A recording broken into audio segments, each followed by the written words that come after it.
Friends, आज हम देखेंगे ओरियल के अंदर आइटम मास्टर कैसे क्रिएट करते हैं। तो उसके लिए ये मास्टर के अंदर जो प्रोडक्ट डिटेल्स है इसके अंदर जाएंगे और ये प्रोडक्ट डिटेल्स में आइटम मास्टर रिलेटेड सारा कंपोनेंट्स अवेलेबल है जो हम लोग यहाँ पे एंटर करेंगे।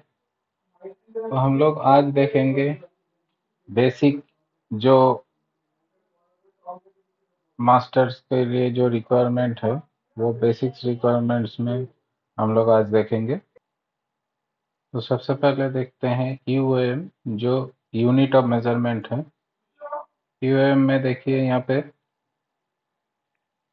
जो अवेलेबल यूएम है हम वो लिस्ट एक बार पॉपुलेट कर रहा हूँ ऑल्टी करके। यहाँ पे ये पूरा लिस्ट पॉपुलेट हो रहा है। देखिए इसके अंदर जो फर्स्ट कॉलम है हमने जो यहाँ पे यूएम मास्टर डालेंगे वो फर्स्ट कॉलम में डालेंगे और वो होल क्वांटिटी है कि लूज क्वांटिटी है वो यहाँ पे डिफाइन करना पड़ता है। और ये जो थर्ड कॉलम है यूएम कोड, ये जीएसटी का पोर्टल में जो कोड है यूएम के लिए वो कोड के साथ इसको मैपिंग करना पड़ेगा। आपके पास आप जितना भी चाहे कोई भी कोड आप यहाँ पे डाले यूएम में यूनिट ऑफ मेजरमेंट में, तो सारा कोड को इस कोड के साथ आपको मैपिंग करना पड़ेगा। जैसे कि देखिए यहाँ पे पीसेस को मैपिंग किया गया है ये पीसीएस के साथ और इसको सेव करके हम लोग ये यूनिट ऑफ मेजरमेंट को यहाँ पे मास्टर में डाल देंगे। अभी देखते हैं कि आइटम मास्टर कैसे क्रिएट किया जाता है। आइटम मास्टर क्रिएशन से पहले उसका रिलेटेड कुछ चीज़ हम लोगों को समझना है कि एक आइटम के लिए मान लीजिए कोई भी एक आइटम हो गया, उसका काफ़ी सारा वेराइटीज़ होता है। तो वेराइटीज़ हम लोगों को क्रिएट करने का ज़रूरत पड़ता है। एक एक वैरायटी का एक ही आइटम का बहुत सारा जो वैरायटी होता है वो वैरायटी वाइज हम लोग स्टॉक देखना चाहते हैं, तो वो वैरायटी भी आपको यहाँ पे डिफाइन करना पड़ता है। तो उसके लिए उसको हम लोगों को इसके अंदर डिफाइन करना पड़ता है। तो हम लोग ये क्लासिफिकेशन के अंदर देखिए यहाँ पे जो क्रिएट ऑप्शन है, तो क्रिएट ऑप्शन में हम लोग उस वैरायटी को यहाँ पे डिफाइन करते हैं। देखिए यहाँ पे लेफ्ट साइड में ये जो आइटम पैटर्न है यही वो है। आप इसके अंदर ये सारा चीज़ को डिफाइन कर सकते हैं कि आपको जो चाहिए। यहाँ पे देखिए colour, brand, department, division, fabrics, मतलब एक एक आइटम के लिए आप जो आइटम भी बनाएंगे मास्टर, उसका साइजेस, एसक्यू आईडी आप यहाँ पे अलग अलग करके डिफाइन कर सकते हैं। इसके अलावा आपका यहाँ से मेन कैटेगरी, सब कैटेगरी, ये सारा आप यहाँ पे डिफाइन कर सकते हैं मास्टर के अंदर। और आइटम ग्रुप भी यहाँ पे डिफाइन कर सकते हैं। आइटम ग्रुप क्या होता है, जैसे कि मान लीजिए साड़ी हो गया, आप बनारसी साड़ी, सिल्क साड़ी, कॉटन साड़ी ऐसा बोल के आइटम आपने मास्टर में डिफाइन किया है। वो सारा साड़ी को लेके आपने एक साड़ी बोल के ग्रुप बना दिया, तो आपका जो भी रिपोर्टिंग पार्ट हो गया वो एक कॉम्पैक्ट रिपोर्टिंग में आता है ग्रुप वाइज। अगर आप ग्रुप वाइज रिपोर्ट देखेंगे तो आप वहाँ पे आपका जो रिपोर्टिंग है वो और भी कॉम्पैक्ट हो जाता है। तो ये यहाँ से हम लोग ये सारा चीज़ को डिफाइन कर सकते हैं। और at the time of master entry जहाँ पे हम लोग आइटम मास्टर बना रहे हैं, वो आइटम मास्टर के उधर में भी हम लोग इसको डिफाइन कर सकते हैं। तो यहाँ पे देखिए एक ब्रांड में आपको दिखा रहा हूँ। देखिए यहाँ पे काफ़ी सारा ब्रांड यहाँ पे ऑलरेडी बना हुआ है। आप चाहे तो यहाँ पे कोई नया ब्रांड भी बना सकते हैं। देखिए मैं यहाँ पे एक नया टेस्ट ब्रांड बोल के बना रहा हूँ।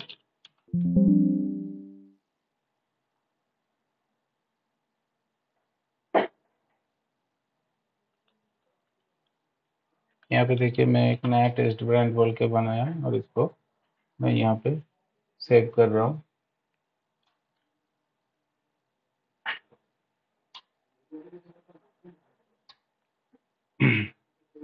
ये मैंने देखिए यहाँ पे सेव कर दिया ब्रांड।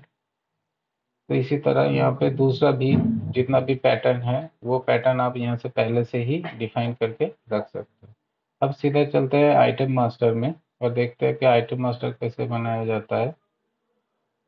उसके लिए हम लोग ये प्रोडक्ट में जाएंगे। ये देखिए हमारा प्रोडक्ट क्रिएशन विंडो है, इसमें काफ़ी सारा इंफॉर्मेशन है जो हम लोगों को यहाँ पे डालना पड़ेगा।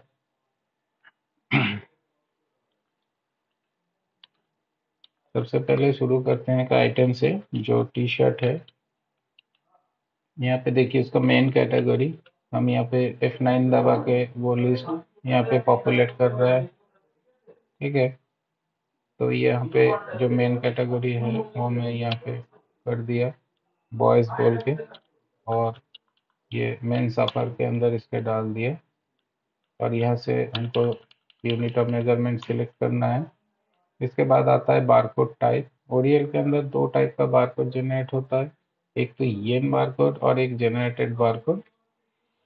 येन बारकोड क्या होता है, कोई भी ब्रांडेड कंपनी हो गया उस अपना मटेरियल में येन बारकोड प्रोवाइड करता है और उसका एमआरपी वगैरह जो भी इंफॉर्मेशन है वो प्रोवाइड करता है। अगर वही बारकोड से हम लोग सिस्टम के अंदर इसको एंटर करते हैं वो प्रोडक्ट को, तो हम लोग यहाँ पे येन बारकोड में टिक करेंगे। और जनरेटेड बारकोड हो गया जो स्टिकर हम लोग इस्तेमाल करेंगे, वो चाहे ब्रांडेड के लिए भी हो सकता है, नॉन ब्रांडेड के लिए भी हो सकता है। उसके अंदर हम लोग अगर स्टिकर इस्तेमाल करते हैं एमआरपी के लिए और उसका बैलेंस जो इंफॉर्मेशन स्टिकर के अंदर रहते हैं उसके लिए, तो हम लोग यहाँ पे जनरेटेड बारकोड में टिक करेंगे। तो यहाँ पे मैंने जनरेटेड बारकोड में टिक किया। अगर येन करना है तो हमको येन में भी टिक करना पड़ेगा। तो मतलब अगर येन बारकोड करना है, जनरेटेड एंड येन बोथ में ही टिक रहेगा।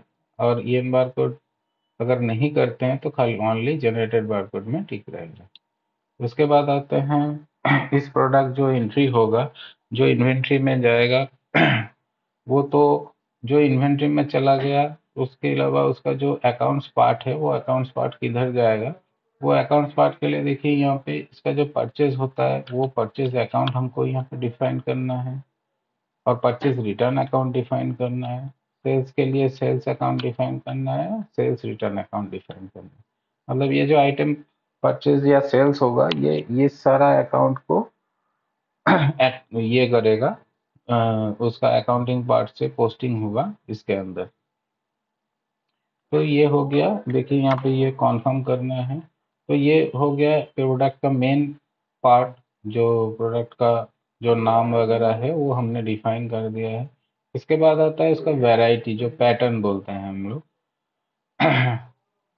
हम लोग यहाँ पे उसको क्लिक करेंगे। देखिए यहाँ पे वो जो हमने वहाँ पे देखा था क्लासिफिकेशन में जो भी पैटर्न्स अवेलेबल है वो सारा पैटर्न्स यहाँ पे है।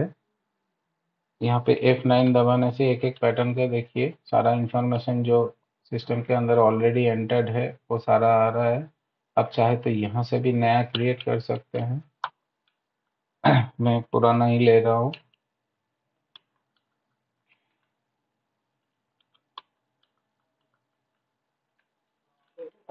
देखिए मैंने ये जो टेस्ट ब्रांड क्रिएट किया था वो टेस्ट ब्रांड लिया,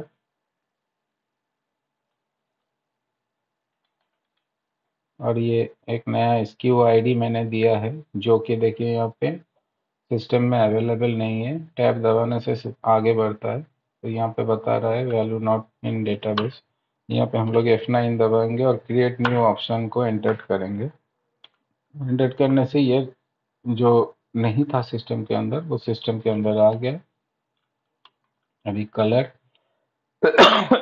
और यहाँ पे साइज मैंने यहाँ पे 10 साइज दे दिया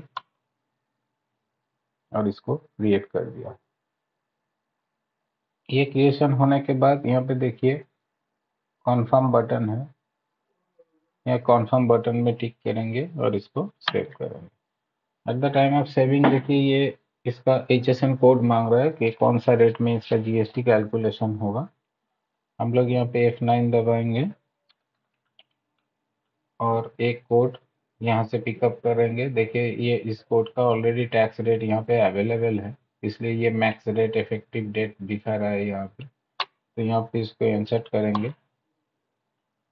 और डिफ़ॉल्ट करने से क्या होता है कि सिस्टम के अंदर जो रेट ऑलरेडी इसके इक्वेशन के अंदर है वही रेट पे ये कैलकुलेट होगा। न्यू करने से आपको नया रेट डालने का ऑप्शन देगा। इसके बाद इसको हम लोग सेव करेंगे। देखिए ये सेव हो चुका है। अब इसी आइटम को हम लोग दोबारा क्वेरी करके लाएंगे। देखिए यहाँ पे दिखा रहा है HSN कोड और उसका रेट भी दिखा रहा है 5% इसके अंदर स्लैब है। और ये जो पैटर्न में है, पैटर्न में भी ये सेम रेट दिखा रहा है। पैटर्न वाइज रेट आप अलग भी कर सकते हैं, HSN कोड आप अलग भी कर सकते हैं। उसके लिए राइट क्लिक करके यहाँ पे डिफाइन न्यू HSN कोड डालना पड़ेगा। ये कोड कभी आपको चेंज करना है तो ये भी आप राइट क्लिक करके यहाँ से चेंज कर सकते हैं, डिफाइन न्यू HSN कोड। तो ये हो गया एक पैटर्न एंटर्ड। अब दूसरा पैटर्न एंट्री करते हैं। दूसरा पैटर्न में जब हम क्लिक कर रहे हैं, यहाँ पे एक ऑप्शन अवेलेबल है, देखिए press to populate previous pattern elements. मतलब लास्ट आपने जो किया था वही आपको पॉपुलेट होके आएगा।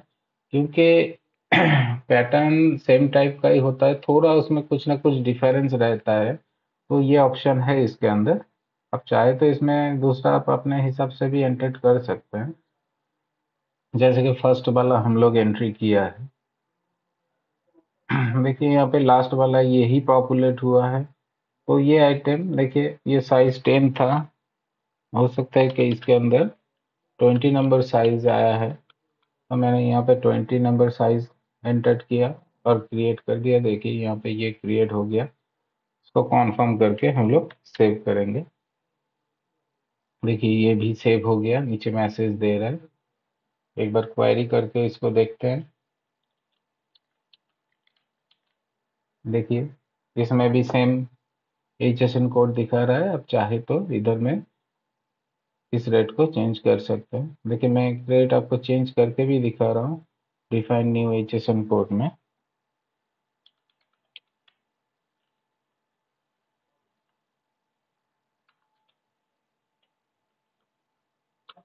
ये एक HSN कोड मैं यहाँ पे डाल रहा हूँ, जो कि 1/4/2024 से इफेक्ट करेगा, जिसका 28% रेट है।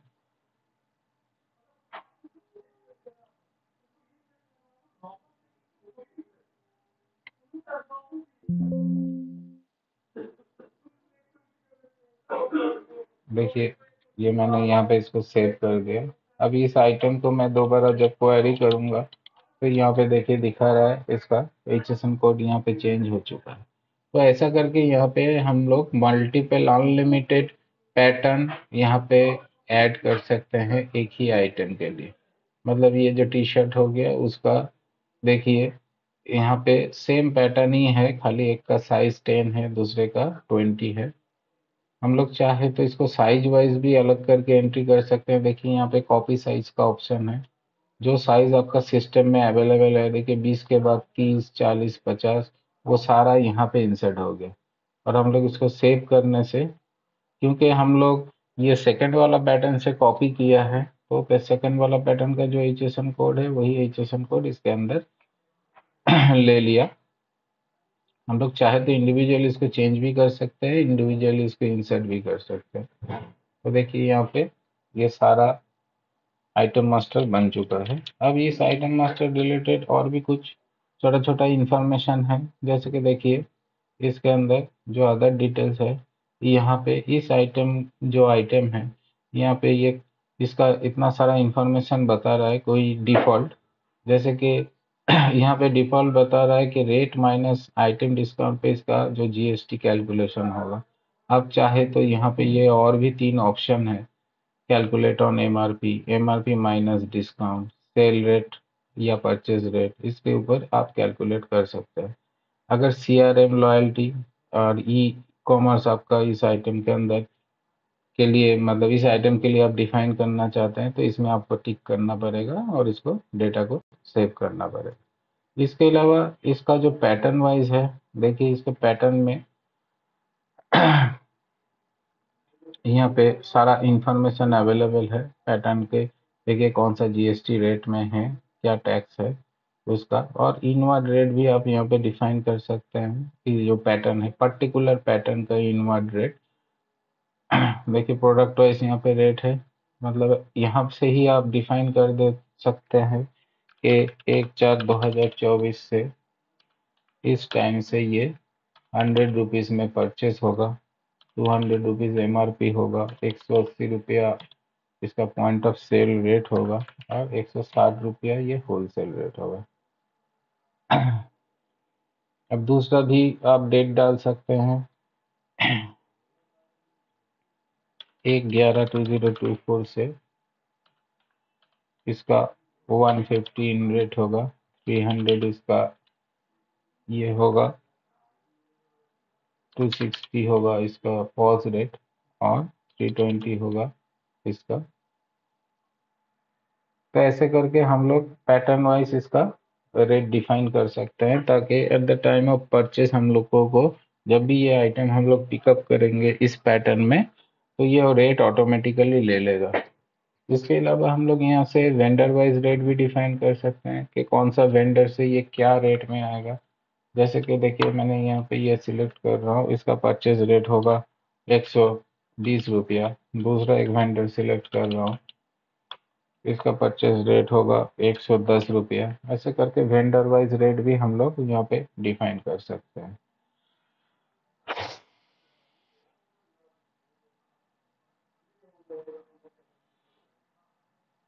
तो ये हो गया यहाँ का जो और भी इंफॉर्मेशन है, जो बेसिक इंफॉर्मेशन है, जो एडिशन हम लोग कर सकते हैं आइटम मास्टर के अंदर वो। इसके अलावा हम लोग इसके अंदर आइटम का इमेज भी स्टोर कर सकते हैं। देखिए यहाँ पे स्टोर कर रहे हैं, ये अटैच ऑप्शन है, हम क्लिक ऑप्शन में एक बार कर रहे हैं।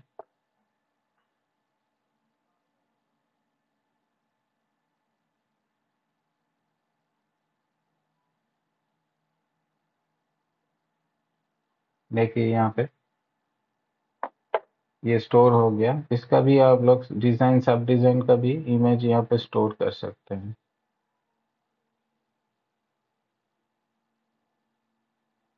इसके बाद हम लोग इसको सेव कर दिए। दोबारा इसको क्वेरी करके एक बार देखते हैं। देखिए यहाँ पे ये सारा इंफॉर्मेशन स्टोर हो चुका है। अभी एक EN बारकोड यहाँ पे देखिए, इसका जो बारकोड टाइप का इंफॉर्मेशन है वो बारकोड टाइप में इंफॉर्मेशन कुछ अवेलेबल नहीं है, क्योंकि ये जनरेटेड बारकोड है। अभी एक EN बारकोड आपको बना के दिखाते हैं, नया मास्टर।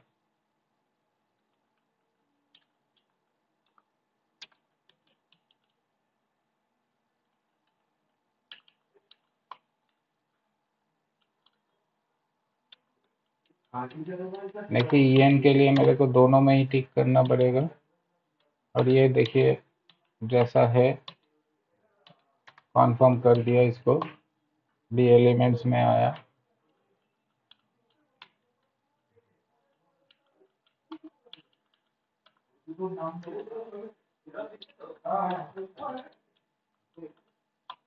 देखिए ये ब्रांडेड आइटम लिया,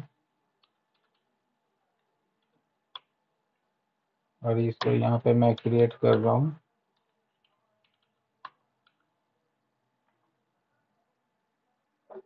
यहाँ पे हम लोग जो आइटम के अंदर जो EN बारकोड अवेलेबल है वो EN बारकोड हम लोग डालेंगे।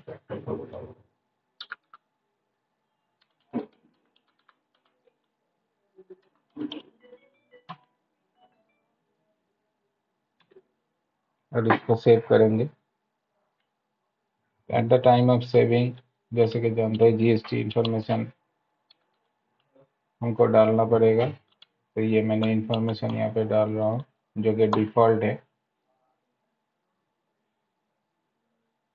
और इसको मैं यहाँ पे सेव कर दिया। तो ये जो आइटम परचेस होगा, ये आइटम से भी परचेस हो सकता है, लेकिन इसमें ये डिफ़ॉल्ट EN बारकोड जो है, यही EN बारकोड से ये आइटम जाना जाएगा, और इसी EN बारकोड को स्कैन करके इसको परचेज या सेल हम लोग कर सकते हैं। आइटम से भी इसको परचेज सेल हो सकता है, लेकिन EN बारकोड जो है इससे भी हम लोग उसको कर सकते हैं। तो इसी तरह हम लोग देखा ओरियल के अंदर हम लोग आइटम मास्टर और आइटम रिलेटेड जो भी पैटर्न्स वगैरह है वो कैसे हम लोग यहाँ पे डिफाइन करेंगे।